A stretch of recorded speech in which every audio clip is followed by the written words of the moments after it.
Hello, my name is Pooja. Welcome to the new episode of Around the World. It has been the endeavor of the United Nations to give a befitting reply to the terrorists who spread terrorism around the world by imposing sanctions on them.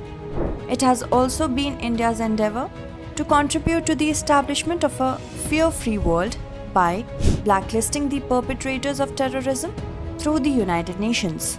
But the dream of a fear-free world cannot be fulfilled without the support of all the countries.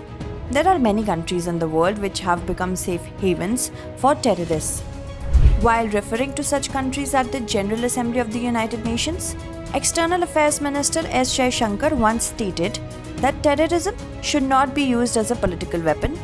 It is baseless to withhold any resolution in the United Nations without a valid reason. Countries which withhold a resolution in the United Nations without a valid reason are at fault. Such countries tarnish their reputation at the global level. You must be wondering to which country was S. Jaishankar referring to. Actually, he was referring to China, as it repeatedly hinders India's efforts to impose sanctions on terrorist extremist organizations and their leaders through the United Nations.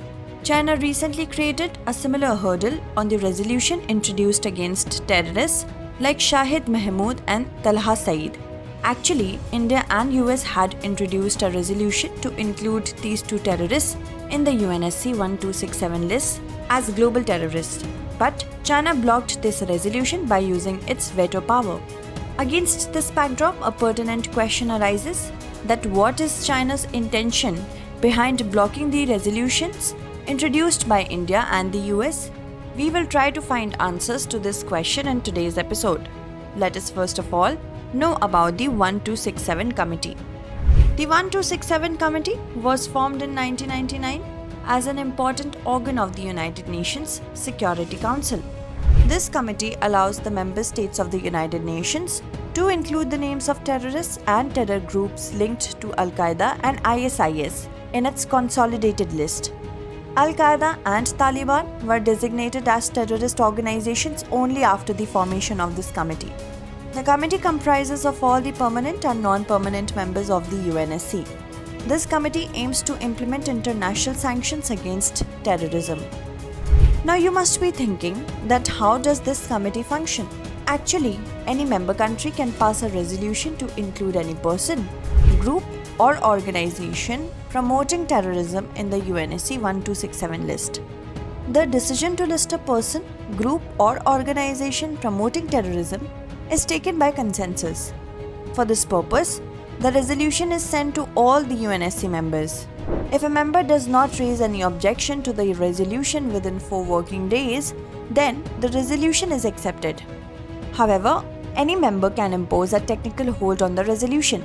Thus, the matter is then moved to the pending list and can remain on this list unless the member either converts the hold into an objection or the hold is removed within the time limit prescribed by the committee. It is worth noting that all the pending cases should be resolved within 6 months. The members who have put hold on the matter can demand an additional 3 months' time. And if no objection is received even by the end of this period, then the case is considered as approved. That's all about how a person, group or organization is included in the United Nations Security Council's 1267 list of terrorists.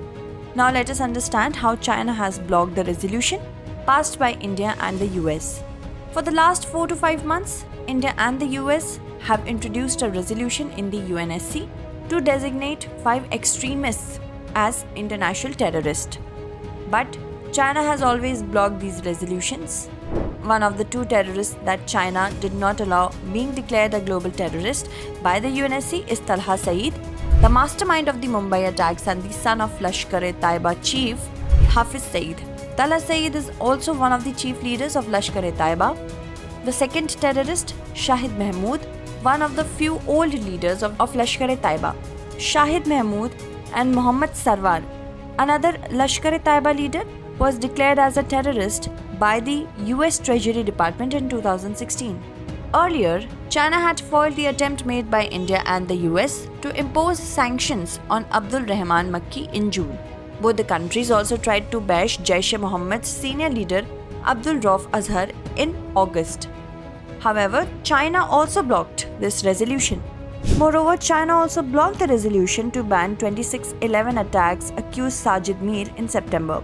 It is worth noting that Lashkar-e-Taiba and Jaish-e-Mohammed have carried out several terrorist activities such as the IC-814 plane hijacking, attacking the Indian Parliament and Mumbai attacks, Pathankot, Uri and Pulwama attacks in the last 2 decades.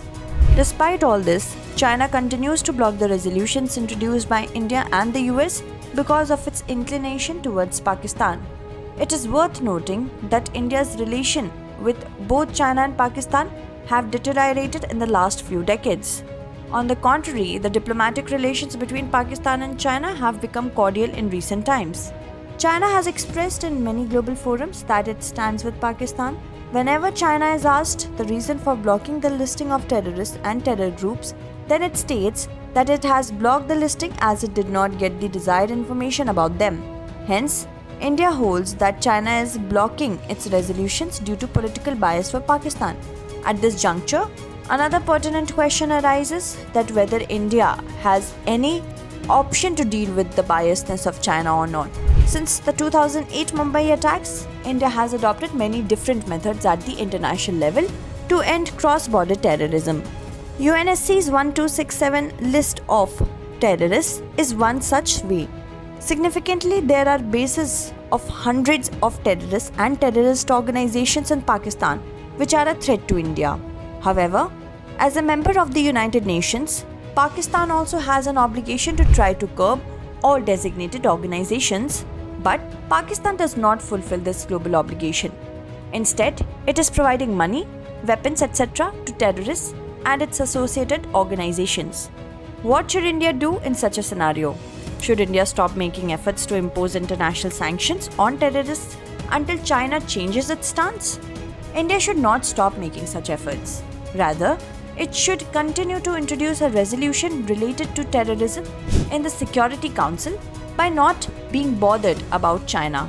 As a result, being a permanent member of the UNSC, the abuse of its powers by China will be proved at the international level.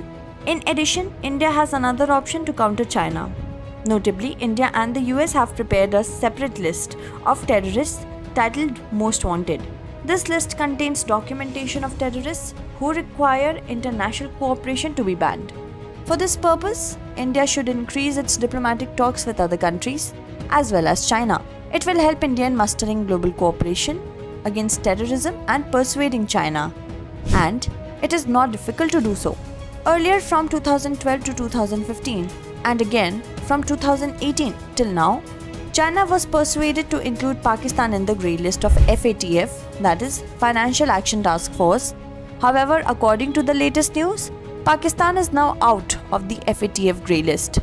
In addition, despite its obstinate attitude due to continuous persuasions, China agreed to include the notorious terrorist Masood Azhar in the list of international terrorists in 2019. Hence, it will be interesting to see when China will support the world in the global fight against terrorism by setting aside its old-fashioned attitude. That's all in this episode. Let us note down the question based on today's story. Describe the process of listing a terrorist or terrorist group in the UNSC 1267 list. What steps should India take to counter the hurdles created by China in imposing international sanctions on terrorists? Thank you so much for watching.